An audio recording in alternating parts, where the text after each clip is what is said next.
नमस्कार, मैं डॉक्टर नम्रता लुहार।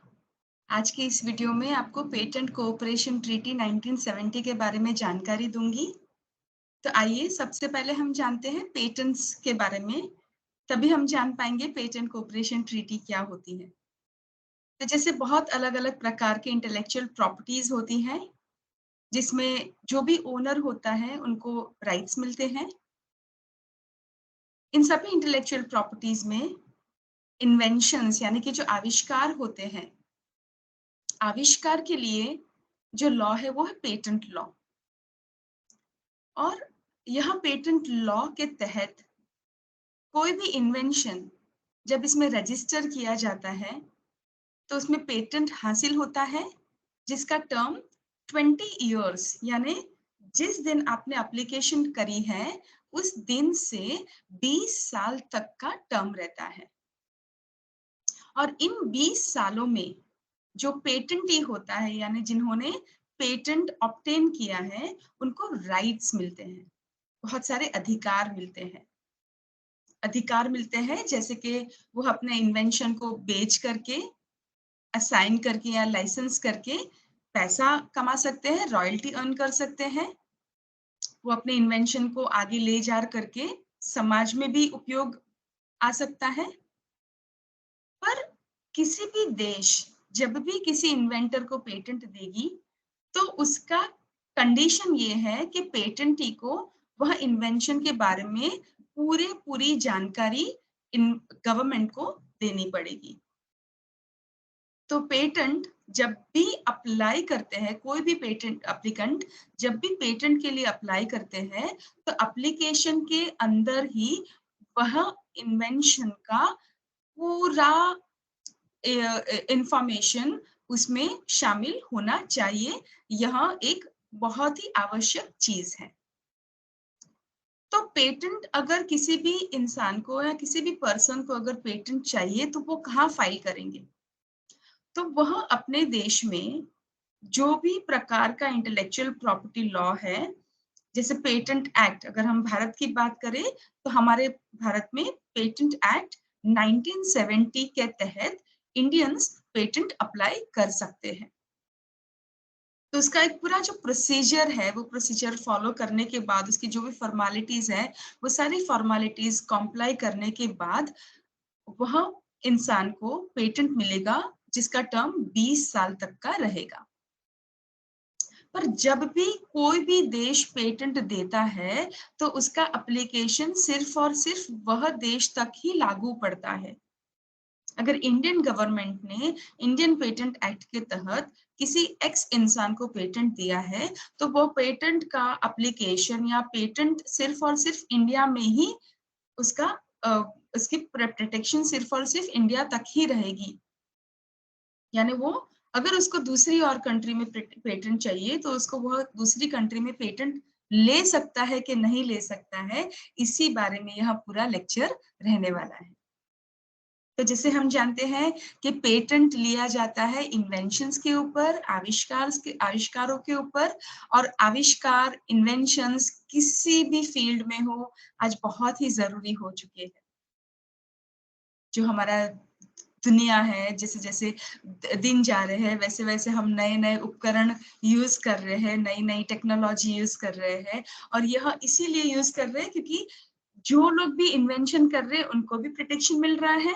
साथ-साथ में वो लोग समाज को भी बेनिफिट दे रहे हैं और एक बैलेंस ऑफ राइट्स मेंटेन किया जा रहा है। और कोई भी इन्वेंशन अगर होता है, तो उसकी कोई सीमाएँ नहीं होती हैं। जैसे आज हम और आप जिस माध्यम से जुड़े हुए हैं, शायद उसमें कितनी सारी चीज़ें ऐसी हैं जो कहीं न कहीं कोई और देश में इन्वेंट की गई है और उसका उपयोग हम यहाँ कर रहे हैं। तो अंतर्राष्ट्रीय स्तर पर व्यापार बहुत बढ़ रहा है और यह व्यापार में इंटेलेक्चुअल प्रॉपर्टी राइट्स लॉज़ का एक बहुत ही अहम रोल है। और ख़ास करके पेटेंट का बहुत अहम हिस्सा है, क्योंकि पेटेंट से पेटेंटी को तो बेनिफिट मिलता ही है, साथ-साथ में समाज में भी वो इन्वेंशंस आते हैं और इसके साथ साथ में जो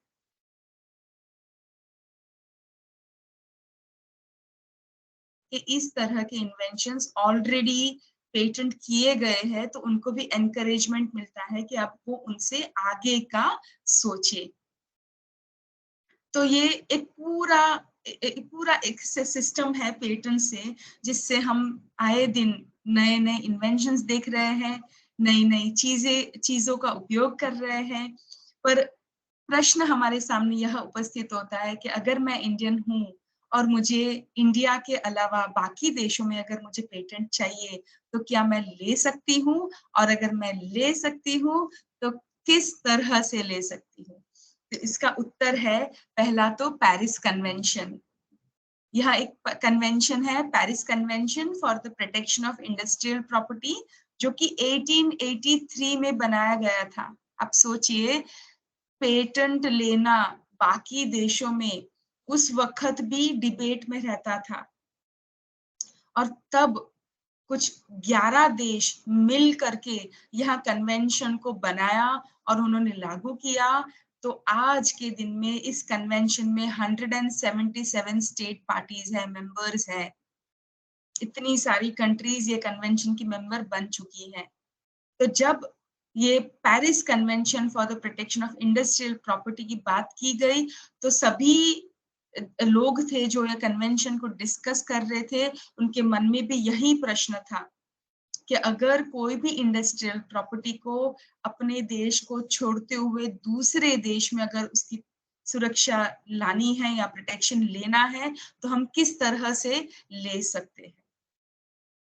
क्योंकि ऐसी कोई भी व्यवस्था नहीं है जिससे आपको ग्लोबल पेटेंट हासिल हो। आज के दिन में भी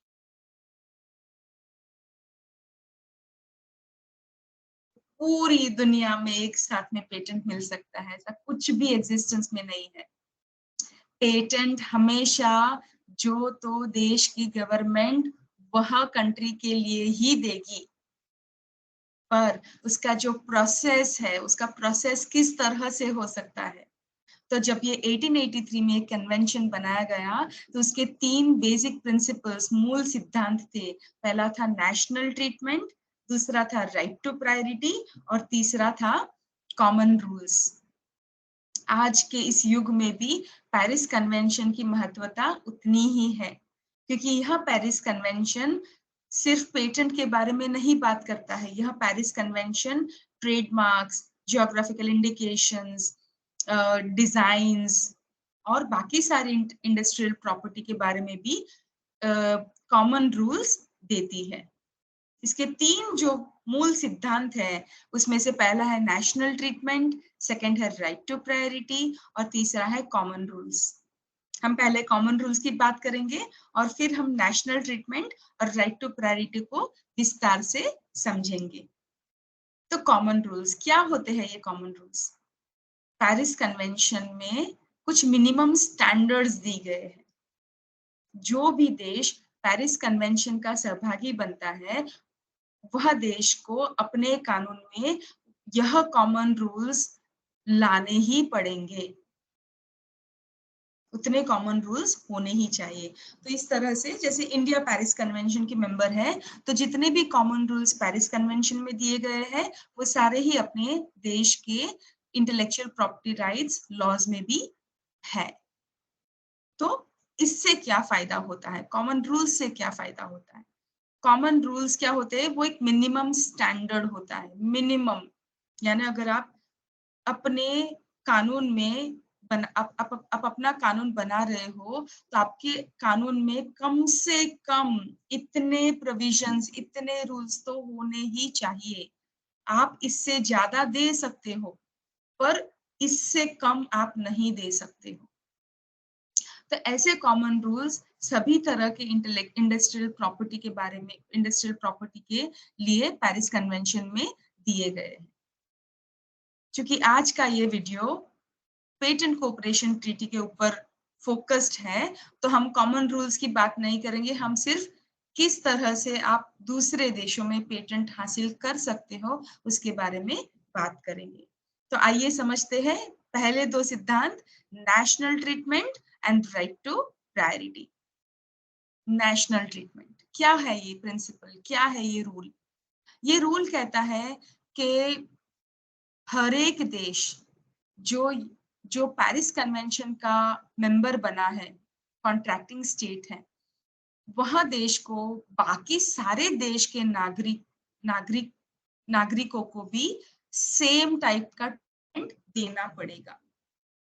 फॉर एग्जाम्पल, अगर इंडिया ने पेरिस कन्वेंशन साइन किया है, हाँ इंडिया ने भी साइन कर रखा है, तो इंडिया जो ट्रीटमेंट इंडियंस को दे रही है इंटेलेक्चुअल प्रॉपर्टी राइट्स को लेकर के, इंडिया जो ट्रीटमेंट इंडियंस को दे रही है, इंडिया को वही ट्रीटमेंट बाकी के 176 कंट्रीज के नागरिक एवं जो लोग वहां पे रह रहे हैं, डोमिसाइल्ड है, या तो उनके बिजनेसेस है वहां कॉन्ट्रैक्टिंग पार्टीज के देश में, उन सभी को देने पड़ेंगे। तो इससे क्या फायदा होगा? तो अगर मैं इंडियन हूँ तो मैं इंडिया में तो पेटेंट अप्लाई कर ही सकती हूँ, पर अगर मुझे चाइना में, यूएस में, यूके में, जर्मनी में, फ्रांस में पेटेंट चाहिए तो मैं क्या अप्लाई कर सकती हूँ? तो इसका आंसर है हाँ, मैं कर सकती हूँ, क्योंकि जब मैं फ्रांस में जाऊंगी तो इंडिया भी पेरिस कन्वेंशन की मेंबर है, फ्रांस भी पेरिस कन्वेंशन का मेंबर है, तो नेशनल ट्रीटमेंट रूल के तहत फ्रांस गवर्नमेंट को मुझे फ्रांस में जाकर के पेटेंट अप्लाई करने की सारी प्रोविजंस देनी चाहिए और दी गई है। तो same treatment, treat your nationals and the nationals of contracting states same. जो ट्रीटमेंट इंडियन गवर्नमेंट इंडियंस को दे रही है, वही ट्रीटमेंट इंडियन गवर्नमेंट बाकी सारे देशों के नागरिक को भी देगी, और यह रेसिप्रोसिटी के बेसिस पे होता है। तो इसी तरह से जब इंडियन दूसरे देशों में जाएगा जो कॉन्ट्रैक्टिंग स्टेट्स है, तो उन सब देशों में इंडियंस को भी सेम ट्रीटमेंट मिलेगी जो उन देशों के नागरिकों को मिल रही है। तो इससे एक द्वार तो खुल गया कि अगर मुझे अपने देश को छोड़ करके बाकी देश में अगर पेटेंट लेना है, तो मैं वहां जा करके एप्लीकेशन फाइल करके प्रोसेस फॉलो करके पेटेंट ले सकती हूँ। पर साथ साथ में ये जो दूसरा सिद्धांत है वो राइट टू प्रायोरिटी है, वो बहुत ही इंपॉर्टेंट है। देखिए, सबसे पहले तो हमें यह जानना जरूरी है कि पेटेंट दिया जाता है फर्स्ट टू फाइल बेसिस पे, फर्स्ट टू फाइल, है ना? तो जो सबसे पहले पेटेंट ऑफिस में जा करके पेटेंट एप्लीकेशन फाइल करेगा, उसका प्रायर राइट है पेटेंट मिलना। तो जब भी पेटेंट ऑफिसेस पेटेंट एप्लीकेशंस का एग्जामिनेशन करेगी, तो वो यह देखेगी कि यह इन्वेंशन न्यू है कि नहीं है, क्योंकि पेटेंट पाने के लिए सबसे इम्पॉर्टेंट क्राइटेरिया है कि वह इन्वेंशन नया होना चाहिए। अगर वो इन्वेंशन ऑलरेडी इन यूज है, अगर वो इन्वेंशन लोगों को पता है, तो इन्वेंशन कहलाएगा ही नहीं और उसके ऊपर पेटेंट मिलेगा ही नहीं। तो अगर मैं आज के दिन में पेटेंट ऑफिस में जा रही हूँ और आज के दिन में अगर मैं पेटेंट एप्लीकेशन को फाइल कर रही हूँ, तो मैं बोल रही हूँ कि आज के दिन से पहले कोई भी यह इन्वेंशन के बारे में जानता नहीं था। आज के दिन में मैं क्लेम कर रही हूँ कि यह मेरा इन्वेंशन न्यू है। तो अगर नेशनल ट्रीटमेंट की बात करेंगे तो मैं दूसरे देशों में तो जा ही सकती हूँ पेटेंट फाइल करने के लिए, पर वो तो पॉसिबल नहीं है कि मैं एक साथ में एक ही दिन में 10 अलग-अलग कंट्रीज में जाकर के पेटेंट फाइल करूं। वो तो इम्पॉसिबल है। और अगर मैं एक-एक करके जाऊंगी, बाद में करके जाऊंगी, तो मेरा राइट टू प्रायोरिटी चला जाएगा। तो इसी वजह से पेरिस कन्वेंशन में 12 महीने का एक पीरियड दिया गया है। आप अपना पहला एप्लीकेशन फाइल करें, जो कि एक रेगुलर एप्लीकेशन होगा, और यह एप्लीकेशन कोई भी एक कॉन्ट्रैक्टिंग कंट्री में आप फाइल कर सकते हैं। पहला एप्लीकेशन फाइल करने के बाद आप बाकी सारी एप्लीकेशंस 12 महीने के अंदर अंदर बाकी सारी जितनी भी कंट्रीज जहां आपको पेटेंट लेना है वहां फाइल कर सकते हैं। बाद की सारी एप्लीकेशंस का आपका डेट ऑफ प्रायोरिटी आपका पहले एप्लीकेशन के डेट से गिना जाएगा। तो ये बहुत ही इम्पोर्टेंट है कि अगर मैं नेशनल ट्रीटमेंट रूल का उपयोग कर रही हूँ, बाकी देशों में जा रही हूँ पेटेंट लेने के लिए, तो मेरा राइट टू प्रायोरिटी सिक्योर्ड रहेगा, क्योंकि मैंने जिस दिन को पहला एप्लीकेशन किया है, उस दिन से ही बाकी एप्लीकेशन का एग्जामिनेशन होगा। तो ये 2 प्रिंसिपल को एक्सप्लेन करने के लिए मैंने एक एग्जांपल स्लाइड में रखा है। मान लीजिए कि मैं एक इंडियन हूँ और मुझे बहुत सारी कंट्रीज में अपने इन्वेंशन का पेटेंट चाहिए। तो एग्जांपल के रूप में हाइपोथेटिकली अगर मान लेते हैं कनाडा में, ऑस्ट्रेलिया में, रशिया में और चाइना में, इतने देश हैं जहाँ पे मुझे ऐसा लगता है कि मुझे अपना पेटेंट फाइल करना चाहिए। तो पेरिस कन्वेंशन के तहत मैं यह कैसे कर सकती हूँ? मान लीजिए मैंने अपना पहला एप्लीकेशन जो कि कन्वेंशन एप्लीकेशन है, वो मैंने फाइल किया 1 जनवरी 2021 में और यह एप्लीकेशन मैंने फाइल किया इंडिया में। तो जिस दिन मैंने एप्लीकेशन फाइल किया, उस दिन वह दिन हो गया मेरा डेट ऑफ एप्लीकेशन। और चूंकि यह पहली दफा मैंने फाइल किया है, तो मैं उसको क्लेम कर रही हूँ मेरा डेट ऑफ प्रायोरिटी भी, है ना? तो मेरा न्यूनेस, मेरा प्रायोरिटी डेट 1 जनवरी 21 निश्चित हो गया। 3 महीने के बाद मैं यूएस जाती हूँ 31 मार्च 2021 को, और यूएस में जाकर के यूएस के लॉज के हिसाब से यूएस में मैं पेटेंट फाइल एप्लीकेशन फाइल करती हूँ उसी इन्वेंशन को लेकर के। तो फॉर यूएस मेरा डेट ऑफ एप्लीकेशन रहेगा 31/3/2021, पर मेरा डेट ऑफ प्रायोरिटी रहेगा 1/1/2021। जब US patent and trademark office मेरे पेटेंट का एग्जामिनेशन करेगी, तो वो न्यूनेस मेरा 1/1/2021 से कंसिडर करेगी, क्योंकि वह मेरा प्रायोरिटी डेट है। इससे फायदा है क्योंकि मेरे एप्लीकेशन डेट पीछे हो रहे हैं, पर मेरा डेट ऑफ प्रायोरिटी वही का वही रह रहा है, जिससे मेरे पेटेंट मिलने के चांसेस ज्यादा हो रहे हैं। उसी तरह से मई महीने में मैं यूके जा रही हूँ, सितंबर महीने में मैं कनाडा जा रही हूँ, 10वें महीने में ऑस्ट्रेलिया जा रही हूँ, 11वें महीने में रशिया जा रही हूँ, दिसंबर में मैं चाइना में जा रही हूँ, और इन अलग-अलग डेट्स को मैं अलग-अलग देशों में अलग-अलग पेटेंट एप्लीकेशंस फाइल कर रही हूँ, उन देशों के लॉज के हिसाब से। है ना? एक एप्लीकेशन करके तो आप नहीं कर सकते हो पेरिस में, आपको वो देशों में जाना पड़ेगा, या तो आपके पेटेंट अटॉर्नी को भिजवाना पड़ेगा, या तो आप ई-फाइलिंग करके भी आप कर सकते हैं। पर इसमें सबसे इम्पोर्टेंट चीज़ जो याद रखनी है, वो 12 महीने का पीरियड है। मेरा पहला एप्लीकेशन अगर 1/1/2021 को फाइल किया है, तो मुझे बाकी के सारी एप्लीकेशंस 12 महीने के अंदर-अंदर, यानी कि 31/12/2021 तक फाइल कर देनी पड़ेगी।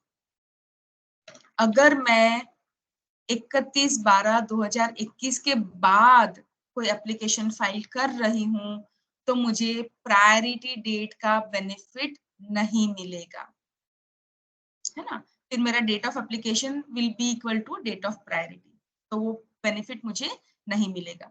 पर अगर मैं 12 महीने के अंदर-अंदर बाकी सारे देशों में जाकर के एप्लीकेशन फाइल करती हूँ, तो मेरा राइट ऑफ प्रायोरिटी सिक्योर्ड रहेगा from the first date of filing, जिससे पेटेंट मिलने की पॉसिबिलिटी बढ़ जाएगी। तो यहाँ एक व्यवस्था है जो 1883 से लागू की गई है, पर आप समझिए यह व्यवस्था देखने से तो बहुत अच्छी लगती है, पर इसके कुछ एडवांटेजेस भी है, कुछ डिसएडवांटेजेस भी है, जो हम जानने की कोशिश करेंगे। एडवांटेजेस में ऐसा है, ये डायरेक्ट रूट है ना? तो अगर मेरा मन किया मैं रशिया में जाके पेटेंट फाइल करूँ, तो मैं वहां जाकर के भी सीधा फाइल कर सकती हूँ, या मैं अपने पेटेंट अटॉर्नी को हायर करके कर सकती हूँ, तो मुझे किसी से परमिशन नहीं लेनी है। तो डायरेक्टली मैं वहाँ देश में जो-जो देशों ने पेरिस कन्वेंशन के को साइन किया है, उनके मेंबर्स बनी है, उन सारे देशों में जा करके मैं डायरेक्टली पेटेंट एप्लीकेशन को फाइल कर सकती हूँ। और मैं जब भी इन 177 कंट्रीज में जाऊंगी तो नेशनल ट्रीटमेंट रूल मुझे प्रोटेक्ट करेगा, क्योंकि नेशनल ट्रीटमेंट रूल के तहत मुझे इक्वल ट्रीटमेंट मिलेगा। जो उनके देश के नागरिक को मिल रहा है वैसा ही ट्रीटमेंट मुझे मिलेगा। कुछ एक्सेप्शंस है 2-3 जो ज्यादा इतना इंपॉर्टेंट नहीं है, मैं यहाँ डिस्कस नहीं कर रही हूँ क्योंकि हमारा मेन टॉपिक है पेटेंट कोऑपरेशन ट्रीटी। तो यहाँ इसके एडवांटेजेस है, पर इसके साथ साथ में आप देख सकते हैं बहुत सारे डिसएडवांटेजेस भी है। जैसे कि आपको एक देश में जा करके अलग-अलग पेटेंट एप्लीकेशन फाइल करना पड़ेगा। अगर मैं चाहती हूँ मेरा इन्वेंशन 50 अलग-अलग देशों में प्रोटेक्टेड रहे, तो मुझे 50 अलग-अलग पेटेंट एप्लीकेशंस फाइल करनी पड़ेगी। हर एक एप्लीकेशन की अलग-अलग एप्लीकेशन फीस मुझे फाइल करनी पड़ेगी। अगर मैं पेटेंट अटॉर्नी को जाकर के बोलूँगी कि मुझे 50 देशों की एप्लीकेशन फाइल करनी है, तो पेटेंट अटॉर्नी भी अच्छी खासी तगड़ी फी मेरे से लेगा। अगर कोई देश का ऑफिशियल लैंग्वेज इंग्लिश नहीं है, तो मुझे वहाँ पेटेंट एप्लीकेशन को ट्रांसलेट भी करना पड़ेगा। 50 देशों में अलग-अलग मुझे लोकल एजेंट्स भी कॉन्टैक्ट में ला करके उनको भी अपॉइंट करना पड़ेगा। ट्रैवलिंग का कॉस्ट, प्लानिंग वगैरह-वगैरह, और ये सारा कार्यक्रम मुझे खत्म करना है 12 महीनों के अंदर-अंदर। यानी आप सोच तक सकते हो कि पहली एप्लीकेशन फाइल करो, उसके पहले भी बहुत सारी प्लानिंग करनी पड़ती है। फिर पहली एप्लीकेशन फाइल करो और फिर बाकी की सारी एप्लीकेशंस 12 महीने के अंदर-अंदर आपको रेगुलर फाइलिंग करनी पड़ेगी। तो कितना टाइम, कितना पैसा, कितना प्लानिंग, कितने सारे लॉयर्स या कितनी सारी फीस लॉयर्स की आपको इसमें भरनी पड़ेगी। कितना मल्टीप्लिसिटी ऑफ प्रोसीजर, क्योंकि पेटेंट लेने का जो प्रोसीजर है वो मोर और लेस सभी देशों में एक जैसा है।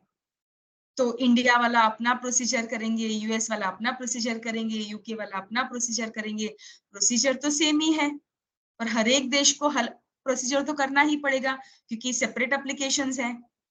और मैं अगर इन्वेंटर हूँ, अगर मैं अगर एप्लीकेंट हूँ, तो मुझे हर एक देश का पेटेंट एप्लीकेशन का फ़ॉलो अप भी रखना पड़ेगा कि हाँ, ये देश में पेटेंट एग्ज़ामिन होगा, ये देश में पेटेंट का पब्लिकेशन होगा, ये देश में इतने अपोजिशंस आए, वो देश में उतने अपोजिशंस आए। तो मुझे हर एक एप्लीकेशन का अलग-अलग से फ़ॉलो अप भी लेना पड़ेगा। तो आप समझ सकते हैं कि पेरिस कन्वेंशन में ऑप्शन तो दिया गया है कि आप अलग-अलग देशों में पेटेंट उपलब्ध करा सकते हैं, पर उसके बहुत सारे डिसएडवांटेजेस हैं। उसके लिए बहुत सारा प्लानिंग, पैसा, टाइम, एफर्ट सब कुछ आपको एकजुट करके लगा देना पड़ेगा।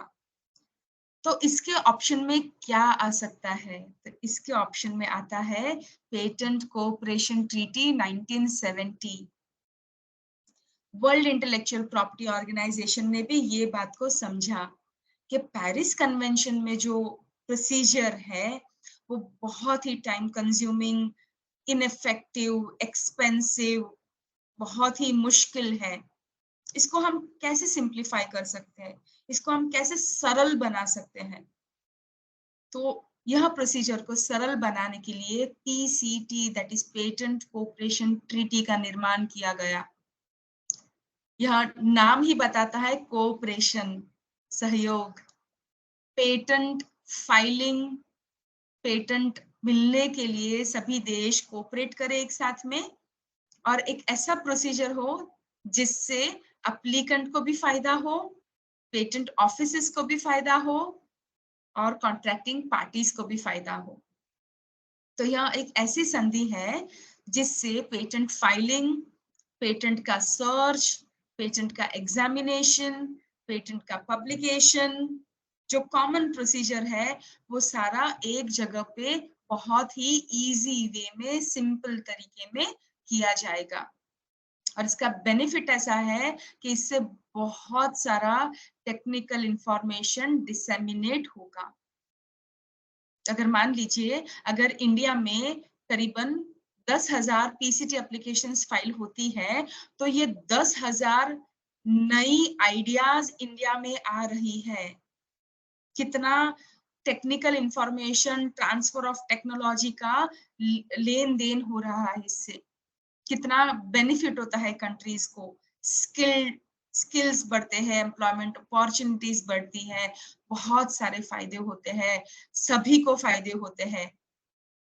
मान लीजिए कि जैसे आज मैं जो भी उपकरण यूज कर रही हूँ, अगर वो इन्वेंटर ने अपने देश तक ही ये उपकरण को रखा होता, ये लैपटॉप अगर इंडिया का नहीं है, अगर उन्हीं के देश में रखा होता, तो शायद मैं ये वीडियो भी नहीं बना पाती थी। पर वो जो कंपनी थी, उन्होंने सभी देशों में पेटेंट ले करके, प्रोसीजर करके, आईपीआर हासिल करके सभी को सभी टेक्नोलॉजी का एक्सेस दिया है, और यह कितना उपयोग में आ रहा है।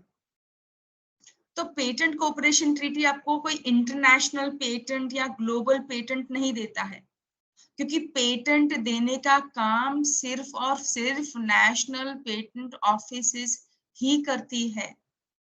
कोई ऐसी इंटरनेशनल संस्था नहीं है जो आपको पूरी दुनिया के लिए एक पेटेंट दे देगा, ऐसा कोई कॉन्सेप्ट ही नहीं है। अगर आपको पेटेंट लेना है तो वो respective patent offices of different countries, यानी अलग अलग देशों की पेटेंट ऑफिसेस ही देगी, पर आपका प्रोसीजर सिंप्लीफाई हो सकता है। तो पेरिस कन्वेंशन को आगे ले जाने के लिए ही पीसीटी का निर्माण किया गया, जो एक स्पेशल एग्रीमेंट है, और जितनी भी कंट्रीज ने पेरिस कन्वेंशन साइन कर रखा है, वो सारी कंट्रीज पीसीटी को भी साइन कर।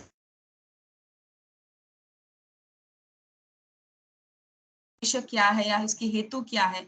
इसका हेतु है सिंप्लीफिकेशन, सरलता लाओ, इफेक्टिवनेस लाओ, इसको और इजी बनाओ।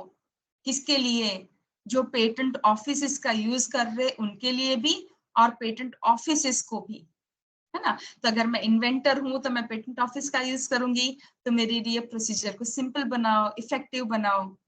इससे मेरा भी फायदा हो रहा है, पेटेंट ऑफिसेस का भी फायदा हो रहा है, गवर्नमेंट का भी फायदा हो रहा है, और मेरे देशवासियों का भी फायदा हो रहा है। तो मुझे अभी अलग अलग देशों में जा करके अलग अलग एप्लीकेशंस फाइल नहीं करनी है, मैं सिर्फ अपने देश में ही रह करके एक इंटरनेशनल एप्लीकेशन फाइल कर सकती हूँ, और इसी वजह से ये पीसीटी बनाई गई है।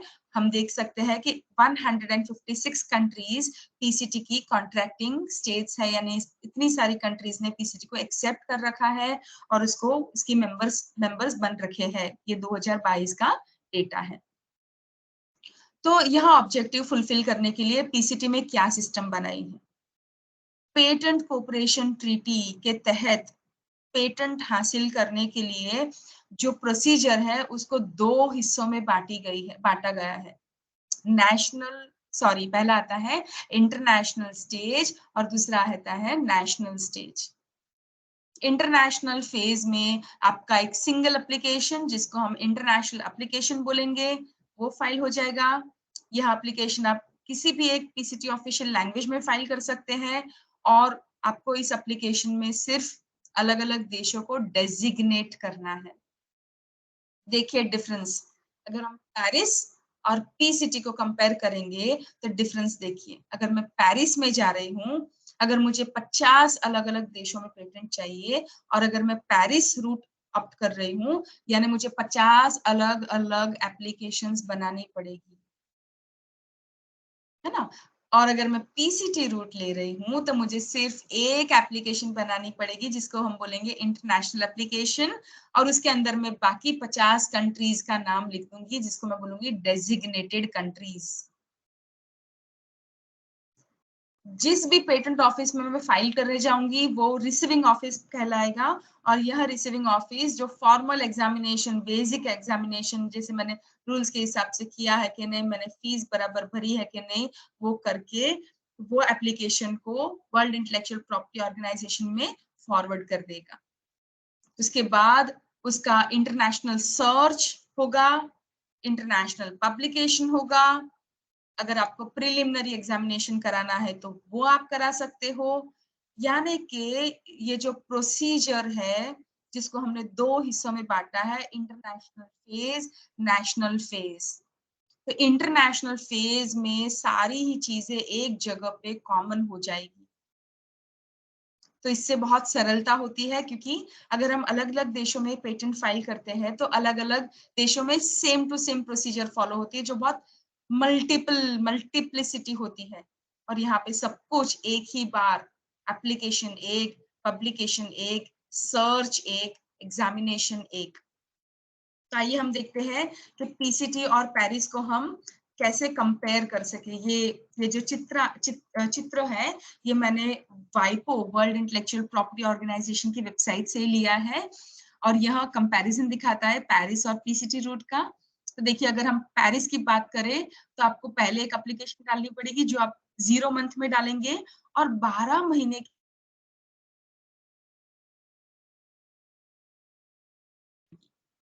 कितना सारा खर्चा, translation fees, local agents, patent attorneys, application fees, सब कुछ आपको 12 महीने के अंदर अंदर खत्म करना है।